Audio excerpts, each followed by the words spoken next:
Doctor హరిరవ్వ health YouTube ఛానల్కి స్వాగతం. ఈరోజు నేను స్ట్రెస్, యాంగ్జైటీ, డిప్రెషన్ ఈ మూడింటి గురించి మనం చేయాల్సిన పనులలో ఒక ఆహార విధానం గురించి మీకు తెలియజేస్తాను. అయితే ఈ స్ట్రెస్ అంటే ఏంటంటే వర్తమానం అంటే ప్రజెంట్ కాలంలో మనం అనుభవించేటువంటి సమస్య ఇది. దీన్ని స్ట్రెస్ అంటాము. రెండవది యాంగ్జైటీ. యాంగ్జైటీ అంటే భవిష్యత్తు గురించి ఆలోచించడం అన్నట్టు. భవిష్యత్తు గురించి ఆలోచించడం వల్ల వచ్చేది యాంగ్జైటీ. అదేవిధంగా డిప్రెషన్. డిప్రెషన్ అంటే గతం గురించి ఆలోచించేది. ఇక్కడ త్రికాలం అన్నట్టు. అంటే 3 కాలాలలో మనం ఆలోచించే విధానాన్ని బట్టి మనకు మానసిక సమస్యలు వస్తాయని తెలియజేస్తున్నాను మీకు. సో కాబట్టి ఇక్కడ స్ట్రెస్ అనేది వర్తమానము, డిప్రెషన్ అనేది భూతకాలము, అదేవిధంగా యాంగ్జైటీ అనేది భవిష్యత్తు కాలం. ఎవరైతే వీటి గురించి ఆలోచిస్తారో వారికి ఆయా సమస్యలు వస్తాయి. ఇవి సాధారణంగా ఈ మధ్య కాలంలో విపరీతంగా పెరిగిపోతున్నాయి. అంటే ఆర్థిక సమస్యలే కావచ్చు, కుటుంబ సమస్యలే కావచ్చు, రకరకాల ఒత్తిళ్లు వాళ్ళని ఈ సమస్యలోకి ఏర్పాటు చేస్తున్నాయి. అయితే ఈరోజు నేను ప్రధానంగా మీకు ఫుడ్ గురించి తెలియజేస్తున్నాను. అంటే మనం ఏ ఆహారం తీసుకుంటే మనం ఎక్కువగా ఒత్తిడికి గురి కాము, అదేవిధంగా యాంగ్జైటీకి గురి కాము, అదేవిధంగా డిప్రెషన్కి గురి కాము. అదేవిధంగా ఎవరైతే ఈ సమస్యలతో బాధపడుతున్నారో వారు త్వరగా కోలుకోవాలంటే ఈ ఆహార పదార్థాలు తీసుకుంటే మంచిది. ఎందుకంటే ప్రధానంగా మనసు అనేది ఏంటంటే మెదడు అనేది దాని ప్రధానమైనటువంటి కేంద్రము. ఈ యొక్క మెదడులోనే అనేక రకాల రసాయనిక చర్యలు జరిగి అవి మన యొక్క మనసుని డిస్టర్బ్ చేయడం జరుగుతాయి. అందులో కెమికల్ ఇంబ్యాలెన్స్ జరగడం జరుగుతుంది. తద్వారా మనము యాంగ్జైటీకి గురి కావడము, డిప్రెషన్ గురి కావడము, అదేవిధంగా స్ట్రెస్కు గురి కావడం మనకు మానసిక సమస్యలు వస్తున్నాయి. వీటిని మనము న్యూరోటిక్ డిజార్డర్స్ అంటాం. అంటే వీటిని మనమే నిర్మూలించుకోవచ్చు, తగ్గించుకోవచ్చు. అదేవిధంగా సమస్య విపరీతంగా ఉన్నప్పుడు మనం ఒక పర్సనల్గా, ఒక వ్యక్తిగతంగా ఒక సైకాట్రిస్ట్ డాక్టర్ని కానీ, ఒక ప్రొఫెషనల్ కౌన్సిలర్ని కానీ, సైకాలజిస్ట్ని కలిసి ఈ సమస్య నుంచి మనం బయటపడవచ్చు. అయితే మనం చేయాల్సిన పనులేంటి? కేవలము ఒక సమస్యని ఒకరికే మనం అప్పచెప్పకుండా మనల్ని మనం కూడా కాపాడుకోవడానికి కొన్ని విధానాలు మనం పాటించాలి. అయితే ఇక్కడ ఏంటంటే చాలా వరకు ఏం చేస్తారంటే ఈ స్ట్రెస్, యాంగ్జైటీ, డిప్రెషన్ వాళ్ళు డాక్టర్ని సంప్రదించడానికి వెనకడుగు వేస్తారు. అదేవిధంగా ఒక సైకాలజిస్ట్ని కలవడానికి వెనకడుగు వేస్తారు. ఎందుకంటే వారికి ఒక మొహమాటం ఉంటుంది, ఒక స్టిగ్మా ఉంటుంది. అయ్యో నాకేమైనా మానసిక జబ్బు ఉందా, నేను ఎందుకు కలవాలి? ఒకవేళ వాళ్ళని కలిస్తే వాళ్ళకు ఒక స్టాంపు పడిపోతుంది, ఒక మానసిక రోగిగా స్టాంపు పడిపోతుంది అని ఒక అపోహతో ఈ జీవితం కొనసాగిస్తూ వారు ఎంతో మానసిక క్షోభను అనుభవిస్తూ ఒక వేళంగా ఆత్మహత్య చేసుకోవడానికి కూడా వెనకాడనేటువంటి పరిస్థితి ఏర్పడుతుంది. సో ఇలాంటి పరిస్థితి నుంచి మనం బయటికి రావాలి. నేను చెప్పేటువంటి విషయాలు జాగ్రత్తగా గమనించండి. ఇది చాలా చాలా ప్రమాదకరమైన జబ్బులు. ఇవి మీ ప్రాణాన్ని తీసివేస్తాయి.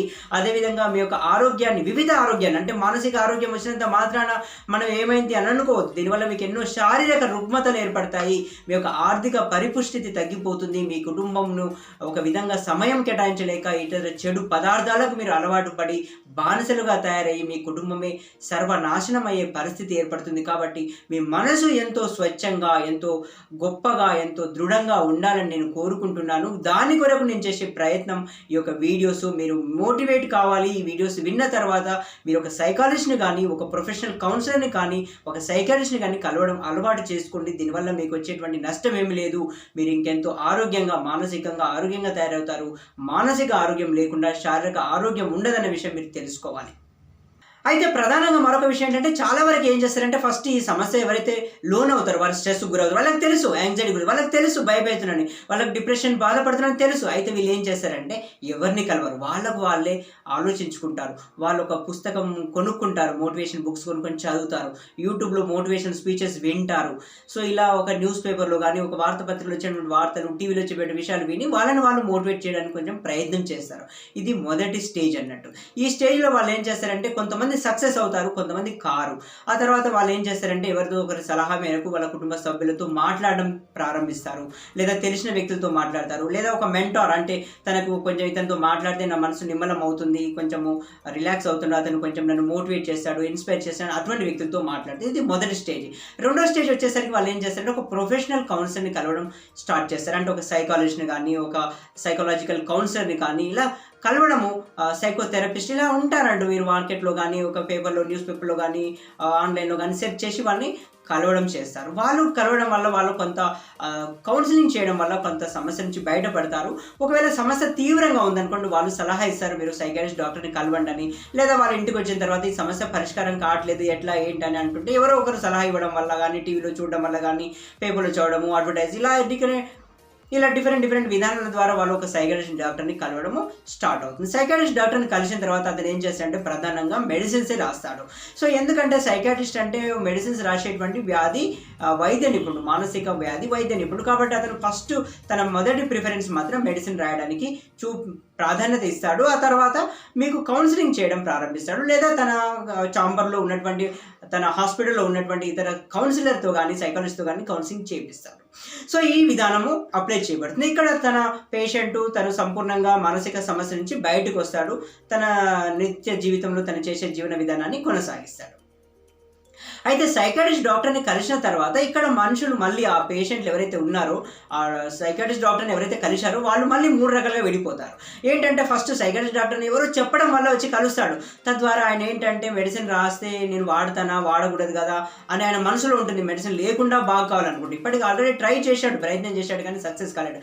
అయినా కానీ ఆయన ఏమనుకుంటాడంటే నేను కౌన్సిలింగ్ తోటి బాగా కావాలనుకుంటాడు, మెడిసిన్ వాడాడు.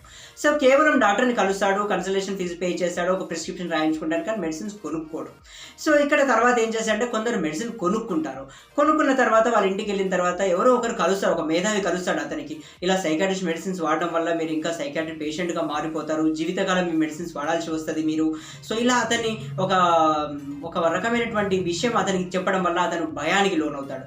అమ్మో ఈ సైకాట్రిస్ట్ మెడిసిన్ వాడడం వల్ల నేను చాలా డిస్టర్బ్ అయిపోతాను, నేను ఒక మానసిక రోగినా అనే విధానం వచ్చేసి మెడిసిన్ తినడం ఆపేస్తాడు. ఆ తర్వాత అతను అంతే డిస్కంటిన్యూ చేస్తాడు. ఇక రెండవ వర్గం ఏంటంటే వాళ్ళు డాక్టర్ని కలుస్తారు, ఒక 2-3 నెలలు మెడిసిన్స్ వాడతాడు, బాగా అయినా కానీ ఆపేస్తాడు మెడిసిన్స్. మళ్ళీ వాళ్ళకి ఏంటంటే 6 months కానీ 1 year కానీ అంటే కంప్లీట్ కాదు కోర్సు. సో తక్కువ కాలంలోనే మంచిగా అయినా కొని సంతోషంగా మానేస్తాడు.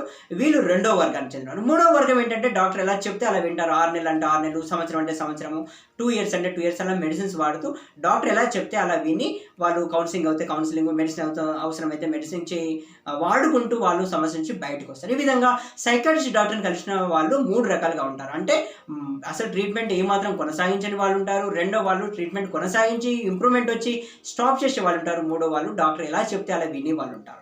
సో డాక్టర్ ఎలా చెప్తే అలా విని సక్సెస్ అయిన వాళ్ళ సంఖ్య చాలా అద్భుతంగా ఉంటుంది. వారు మానసిక సమస్య నుంచి పూర్తిగా బయటపడతారు. మళ్ళీ వారికి సమస్య వచ్చినా వారు ఎలా ఎదుర్కోవాలో కూడా వాళ్ళకి తెలుస్తుంది. సో ఈ విధంగా సైకాట్రిక్ పేషెంట్లు ఉంటారు. సో ఇక్కడ మీకు నేను చెప్పే విషయం ఏంటంటే మీరు స్వతంత్రంగా మారాలనుకుంటే నాట్ ఓన్లీ మెడిసిన్ అది ఒకటే కాదు, ఇంకా మీరు ఏ విధమైన విధానాలు ఉంటాయి, మీకు ఆహార విధానాలు ఉంటాయి, అదేవిధంగా విహార విధానాలు ఉంటాయి, ఇంకా కొన్ని థెరపీస్ ఉంటాయి. దానిలో నేను ఇప్పుడు మీకు ప్రధానంగా ఆహారం ఎలా ఉండాలి అనే విషయం తెలియజేస్తున్నాను. సో ఈ విధంగా ఎవరైనా ఒకరు స్ట్రెస్ కానీ యాంగ్జైటీ కానీ డిప్రెషన్తో బాధపడుతున్నట్లయితే, వారి లక్షణాలు ఉన్నట్లు గమనించినట్లయితే వెంటనే వారు సైకాట్రిస్ట్ డాక్టర్ని సంప్రదించండి. ఒకవేళ సంప్రదించి వాళ్ళు ఇచ్చే మెడిసిన్స్తో పాటు ఈ యొక్క ఆహార నియమాలు కూడా పాటిస్తే వారు ఎంతగానో మంచిగా ఉంటారు, ఆరోగ్యంగా త్వరగా కోలుకుంటారు. అదేవిధంగా ఎవరైతే సమస్యలు బాధపడుతున్నట్టుగా అనిపిస్తుందో వారు కూడా మంచి ఆహారాన్ని తీసుకోండి. ఎందుకంటే మన మెదడు నిరంతరం ప్రయత్నం చేస్తూనే ఉంటుంది. మనం ఒత్తిడికి గురైనప్పుడు దాన్ని నార్మల్ చేసుకోవడానికి ప్రయత్నం చేస్తుంది, డిప్రెషన్కి వెళ్ళినప్పుడు అది నార్మల్ కావడానికి ప్రయత్నం చేస్తుంది, యాంగ్జైటీ గురైనప్పుడు నార్మల్ కావడానికి ప్రయత్నం చేస్తుంది. అయితే ఆ తరుణంలో మెదడులో కొన్ని రసాయనిక క్రియలు జరిగినప్పుడు వాటికి కావాల్సినటువంటి మినరల్స్ కానీ విటమిన్స్ కానీ అదేవిధంగా కొన్ని కోఫ్యాక్టర్స్గా పనిచేస్తాయి, అదేవిధంగా కొన్ని ఎంజైమ్స్ కానీ అదేవిధంగా కొన్ని అమైనో యాసిడ్స్ వాటికి అందుబాటులో లేనప్పుడు కావాల్సినటువంటి న్యూరో కెమికల్స్ రిలీజ్ కావు. తద్వారా మెదడు చేసే ప్రయత్నం విఫలమైపోయి మనము డిప్రెషన్ కానీ యాంగ్జైటీ కానీ స్ట్రెస్ కానీ గురవుతుంటాం అన్నట్టు. కాబట్టి మనం తీసుకునే ఆహారంలో ఇది ఖచ్చితంగా లోపిస్తుంది అనే విషయం మీరు తెలుసుకోండి.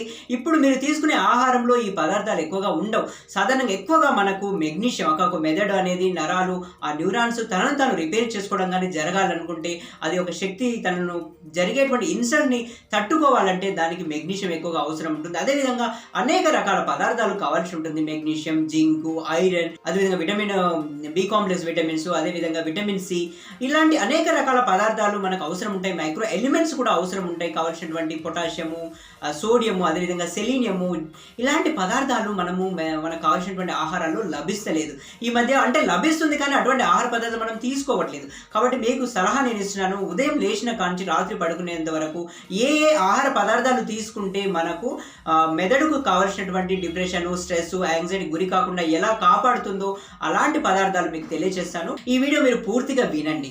సో వీడియో అదేవిధంగా ఇతరులకు షేర్ చేయండి. అదేవిధంగా నా యూట్యూబ్ ఛానల్ సబ్స్క్రైబ్ చేయడం మర్చిపోవద్దు. ఇక విషయంలోకి వస్తే ఉదయం లేచిన వెంటనే ఉషపానం అంటే నిద్ర లేవగానే మనము పరగడుపున వాటర్ తాగాల్సి ఉంటుంది, గోరువెచ్చని నీళ్ళు. అలా తాగడం వల్ల మనకు గ్యాస్ట్రో ఇంటెస్టైనల్ ట్రాక్ట్ క్లియర్ అవుతుంది. అది ఎప్పుడు నిల్వ ఉన్నట్లయితే దానికి మనసు అనేది ఉత్సాహంగా ఉండదు. కాబట్టి ప్రతిరోజు మన యొక్క బవెల్స్ని క్లియర్ చేసుకోవాలి. కాబట్టి మనకు టాయిలెట్ రావాలంటే, మనం మూత్ర విసర్జన చేయాలంటే, మల విసర్జన చేయాలంటే మనం ఏం చేయాలంటే గోరువెచ్చని నీళ్ళు తాగి అలవాటు చేసుకోండి, ఉషపానీయం. దీనివల్ల మన కడుపు అనేది ఖాళీ అవుతుంది. మనము చాలా ఉల్లాసంగా ఉండడానికి, ఉత్సాహంగా ఉండడానికి అవకాశం ఏర్పడుతుంది. ఇది కేవలం నేను ఆహార నియమాలే చెప్తున్నాను. ఇక రెండో విషయానికి వస్తే చాలా వరకు ఉదయం లేవగానే చాలా మంది ఏం చేస్తారంటే ఒక టీ కానీ కాఫీ కానీ తాగుతారు. ఎవరైతే స్ట్రెస్ కానీ యాంగ్జైటీ డిప్రెషన్ ఉన్న వాళ్ళే కావచ్చు, వస్తుందనుకునే వాళ్ళే కావచ్చు, అసలు అందరూ పాటించాల్సిన వీటిని తగ్గించండి. కేవలం మీరు గ్రీన్ టీ తాగండి. అందులో ఉన్నటువంటి ఒక పదార్థము మిమ్మల్ని ఎంతో ఉత్సాహంగా తయారు చేస్తుంది, మీ మనసుని, మీ మెదడుని ఎంతో తాజాగా, తేజోవంతంగా తయారు చేస్తుంది. ఇక బ్రేక్ఫాస్ట్ విషయానికి వస్తే ఎక్కువగా మనం తీసుకోవాల్సింది అంటే పాలు అండ్ ఓట్స్. కాబట్టి పాలలో ఓట్స్ని బాగా ఉడికించుకొని వాటిని తీసుకోవాలి. కొంచెం చక్కెర పదార్థాలు తగ్గించాలి. ఎక్కువ ప్రాసెస్డ్ ఫుడ్స్ మనం తీసుకోవద్దు. దానివల్ల శరీరానికి ఎక్కువగా నష్టం జరిగి మనం ఎక్కువ డిప్రెషన్కి వెళ్ళే అవకాశాలు పెరుగుతాయి. కాబట్టి ఎక్కువగా రా మెటీరియల్గా ఉన్నటువంటి వాటిని, ఆర్గానిక్గా ఉన్నటువంటి వాటిని తీసుకునే ప్రయత్నం చేయాలి. సో ఆ విషయానికి వచ్చేస్తే ఓట్స్లో మనకేంటంటే ఎక్కువగా మినరల్స్ మిస్ కావాలన్నట్టు దానిలో ఉన్నటువంటి ఒక బి కాంప్లెక్స్ విటమిన్సే కానీ, ఫైబరే కానీ శరీరానికి ఎంతో అవసరమైనటువంటిది, మెదడును చాలా చురుకుగా ఉంచుతుంది. కాబట్టి ఓట్స్ ఎక్కువ ప్రాధాన్యత ఇవ్వాల్సి ఉంటుంది. వారంలో కనీసం 2 రోజులైనా మనము బ్రేక్ఫాస్ట్ మిల్క్ విత్ ఓట్స్ తింటే మంచిది.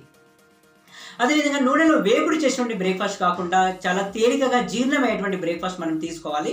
సో ఈ విధంగా బ్రేక్ఫాస్ట్ విషయానికి వచ్చినట్టు ఎక్కువగా తృణధాన్యాలకు ప్రాధాన్యత ఇవ్వాలి. అంటే చిరుధాన్యాలు ఏవైతే ఉంటాయి, అంటే పొట్టు ఉండాలి వాటికి. అంటే ఆ పొట్టు పూర్తిగా హస్క్ తీసివేసినటువంటి ఏదైతే బ్రౌన్గా ఉంటుందో అటువంటి వాటిని తినడానికి మనం ప్రయత్నించాలి. చాలా వరకు ఇడ్లీ చేసుకుంటారు. చాలా వరకు అందులో వైట్ రైస్ కలిపే కంటే మీరు కొంచెం కలర్గా ఉండేటువంటి బ్లాక్ రైస్ కానీ, రెడ్ రైస్ కానీ, అదేవిధంగా బంబు రైస్ అని ఉంటాయి. అదేవిధంగా కొన్ని రకాల ధాన్యాలు సింగిల్ పాలిష్ చేసినటువంటి రైస్ని మనం ఉపయోగించుకున్నట్లయితే ఇడ్లీ కానీ, దోశ కానీ ఇటువంటి వాటిని ఉపయోగించండి. తద్వారా మనకి ఏంటంటే బి కాంప్లెక్స్ విటమిన్ ఎక్కువగా అందుతుంది. అదేవిధంగా చిరుధాన్యాల్లో మనకు సామలు ఎక్కువ తీసుకున్నట్లయితే మనకు కావాల్సినటువంటి బి కాంప్లెక్స్, మెదడు కావాల్సినటువంటి పోషక విలువలు కలిగిన పదార్థాలు ఏర్పడతాయి. కాబట్టి మెదడు ఎంతో చురుకుగా ఉంటుంది, ఉత్సాహంగా ఉండడానికి అవకాశాలు పెరుగుతాయి. ఈ విధంగా బ్రేక్ఫాస్ట్ మీరు ఈ విధంగా చేసుకోండి. అదేవిధంగా 11 గంటలకు సన్ బాత్ చేయాలి. అంటే సన్ బాత్ అంటే సన్లైట్ ఎక్స్పోజ్ కావాలి. విటమిన్ డి లభిస్తుంది. కాబట్టి మనం విటమిన్ డి కూడా చాలా అవసరమైంది. మనం డిప్రెషన్కి వెళ్లకుండా ఉండాలంటే, స్ట్రెస్కి ఎక్కువ గురి కాకుండా ఉండాలంటే విటమిన్ డి చాలా వరకు చాలా మందిలో తక్కువగా ఉంటుంది. కాబట్టి 11 గంటలకు ఒక 15 నిమిషాలు 20 నిమిషాలు మనం అట్లా ఎండకు బయటకు వచ్చేసి అట్లా మన శరీరంపై పడేటట్టు మనము, అంటే మొహంపై పడకుండా కేవలం శరీరం బ్యాక్ పై పడేటట్టుగా కొంతవరకు మనము ఎక్స్పోజ్ అవ్వాలి. తర్వాత లంచ్ విషయానికి వస్తే లంచ్లో ఎక్కువగా మీరు గ్రీన్ లీఫ్ వెజిటబుల్స్ ఎక్కువగా తినడానికి ప్రయత్నం చేయాలి. అదేవిధంగా మనకు క్యాబేజీ, కాలీఫ్లవర్ ఎక్కువగా ఉండేట్టు చూసుకోండి. అదేవిధంగా ఎగ్ ఉండేటట్టుగా చూసుకోండి. ఎందుకంటే నేను చెప్పే ప్రతి పదార్థంలో మెదడు కావాల్సినటువంటి హార్మోన్స్ ఏవైతే ఉన్నాయో సెరోటోనిన్ ఇటువంటి పెంపొందించడానికి, అదేవిధంగా అవి ఉత్పత్తి కావడానికి కావాల్సినటువంటి కోఫాక్టర్స్గా పనిచేసినటువంటి మినరల్స్ కానీ, ఎంజైమ్స్ లభించేటువంటి పదార్థాలు మీకు తెలియజేస్తుంది. కొంతమంది ఫిష్ కూడా ఎక్కువగా తీసుకోవచ్చు. ఎక్కువగా నూనెలు కలిగినటువంటి ఫిష్ అంటే సాల్మన్ ఫిష్, ఇట్లాంటి ఫిష్ మీకు చాలా అరుదుగా లభిస్తుంది. మీరు ప్రత్యేకంగా మార్కెట్లోకి వెళ్తే ఇవి దొరుకుతాయి. సో వీటిని మనం ఎక్కువగా తినడానికి ప్రయత్నించాలి. ఎందుకంటే ఒమేగా 3 ఫ్యాటీ యాసిడ్స్ ఎక్కువగా ఉన్నటువంటి పదార్థాలు తీసుకోవాలి. వీరిలో డిప్రెషన్ చాలా చాలా తక్కువగా ఉంటుంది. అటువంటి దేశాలు ఎవరైతే తీసుకుంటున్నారో వారిలో డిప్రెషన్ శాతం చాలా తక్కువగా ఉంటుంది. వారు ఆరోగ్యంగా కూడా ఉంటున్నారు. సో కాబట్టి మీరు మా లంచ్ ఏదైతే చేస్తున్నారో దాంట్లో తప్పనిసరిగా ఈ పదార్థాలు ఉండేట్టు చూసుకోండి. మీరు కూర వండుకునేటప్పుడు కొంచెం పసుపు ఎక్కువగా వాడండి. అంటే పసుపు అంటే ఎక్కువ పసుపు వేసుకోవాల్సిన అవసరం, అందులో కురుక్యుమిన్ అనేది ఎక్కువగా ఉంటుంది. కురుక్యుమిన్ కంటెంట్ రాసి ఉంటుంది. అటువంటి పదార్థాన్ని, అటువంటి పసుపుని మీరు కొనే ప్రయత్నం చేయండి. అది నాణ్యంగా ఎక్కువగా ఆర్గానిక్గా పండినటువంటి పసుపుని ఉపయోగించినట్లయితే అది డిప్రెషన్ కూడా తగ్గిస్తుంది. కాబట్టి కూరలు మనం వండుకునేటప్పుడు పసుపు ఎక్కువగా ఉండేట్టు, అదేవిధంగా చిల్లీ పౌడర్ కూడా కొంచెం ఎక్కువగా ఉండేట్టు చూసుకోండి. మనసును ఉత్సాహంగా ఉంచి అది ఎంతో తేజవంతంగా తయారు చేస్తుంది. కాబట్టి మనం వంట వండుకునే విధానం కూడా చాలా ముఖ్యమైనది. అటువంటి పదార్థాలు ఉండాలి. అలాంటి పదార్థాలు ఎక్కువగా ఉపయోగించుకునే పదార్థాలు తింటే మనం ఎంతో మనసు ఆరోగ్యంగా ఉంటుంది. డిప్రెషన్ బారిన పడకుండా, యాంగ్జైటీ బారిన పడకుండా, ఎవరైతే యాంగ్జైటీ బారిన పడినారో వారు కూడా చాలా తొందరగా కోలుకునే పరిస్థితులు ఏర్పడతాయి. అదేవిధంగా లంచ్లో మీకు చివరగా మీరు కర్డ్ కూడా తప్పనిసరిగా ఉంచుకోండి. ఎందుకంటే కర్డ్ తినడం వల్ల మన జీర్ణ వ్యవస్థలో కావాల్సిన బ్యాక్టీరియా పెరుగుతుంది. తద్వారా ఆ గట్ అండ్ బ్రెయిన్ రిలేషన్ ఉంటుంది. ఎవరికైతే గట్ చాలా ఆరోగ్యంగా ఉండదో వారి బ్రెయిన్ కూడా ఆరోగ్యంగా ఉండదనే విషయము శాస్త్రీయంగా నిరూపించబడింది. కాబట్టి మన యొక్క కడుపులో ఉన్నటువంటి బ్యాక్టీరియా అయితే యూస్ఫుల్ బ్యాక్టీరియా ఉంటుందో అది చాలా అవసరం. అటువంటి బ్యాక్టీరియా ఉన్నటువంటి కర్డ్ మనం తప్పనిసరిగా తీసుకోవాలి. మజ్జిగ రూపంలో తీసుకుంటే మంచిది. అదేవిధంగా ఒక అన్నం తిన్న తర్వాత ఒక బనానా కూడా తినండి. దానిలో కూడా ఉన్నటువంటి సెరోటోనిన్ మనకు ఎంతగానో ఉపయోగపడుతుంది. మన శరీరాన్ని ఎంతో ఉత్సాహంగా ఉంచుతుంది. ఇటువంటి సమస్య నుంచి బయటపడడానికి ఇవి ఎంతగానో దోహదం చేస్తాయి. అదేవిధంగా స్నాక్స్ విషయానికి వస్తే సాయంత్రం పూట ఎక్కువగా మనం పంకిన్ సీడ్స్, ఉడికించినటువంటి పంకిన్ సీడ్స్ కానీ, నానబెట్టి పొట్టు తీసినటువంటి ఆల్మండ్స్ కానీ ఇలాంటివి తీసుకునే ప్రయత్నం చేయాలి. అదేవిధంగా మరొకసారి గ్రీన్ టీ తాగవచ్చు. అదేవిధంగా చియా సీడ్స్ అని, అదేవిధంగా వాల్నట్స్ అని ఇలాంటి పదార్థాలు మనం తీసుకున్నట్లయితే ఇందులో ఒమేగా 3 ఫ్యాటీ యాసిడ్స్ ఎక్కువగా ఉంటాయి. ఫ్లాక్స్ సీడ్స్, అవిసెలు ఇవి తీసుకోవడం వల్ల వీటిని మనం స్నాక్స్గా ఉపయోగించాలి. బయటికి వెళ్ళి ఎక్కడో మిర్చి బజ్జీ కానీ ఇలాంటి బోండాలు ఇలాంటి నూనెలో వేపుడు చేసినటువంటి పదార్థాలు కాకుండా మార్కెట్లో తయారు చేసి ప్రాసెస్ చేసి పాకెట్లో నింపి ఎక్కడో తయారు చేసిన పదార్థాలు వాడకుండా కేవలం ఇంట్లో తయారు చేసినటువంటి పదార్థాలు వాడుకున్నట్లయితే మనం ఎంతో ఆరోగ్యంగా ఉంటాం. మనసు ఉత్సాహంగా ఉంటుంది. ఇతర జబ్బులు, గుండె జబ్బులు రాకుండా కూడా కాపాడబడతాయి. కాబట్టి మెదడు చాలా ఉత్సాహంగా ఉండాలంటే, జ్ఞాపశక్తి పెరగాలంటే మన మెదడు నిరుత్సాహానికి గురి కాకుండా, డిప్రెషన్ బారిన పడకుండా, యాంగ్జైటీ బారిన పడకుండా, స్ట్రెస్ బారిన పడకుండా ఈ పదార్థాలు ఎంతగానో దోహదం చేస్తాయి. కాబట్టి స్నాక్స్ ఈ రూపంలో మీరు తీసుకోవాలి. అదేవిధంగా రాత్రి డిన్నర్లో కూడా మీరు తీసుకున్న పదార్థాలు మళ్ళీ గ్రీన్ లీఫ్ వెజిటబుల్స్, ఎక్కువగా వెజిటబుల్స్లో గింజలు ఉన్నటువంటి వెజిటబుల్స్ తినడానికి మనం ప్రయత్నం చేయాలి. ఆ గింజల్లో ఉన్నటువంటి మినరల్స్ మనకు ఎంతగానో ఉపయోగపడతాయి.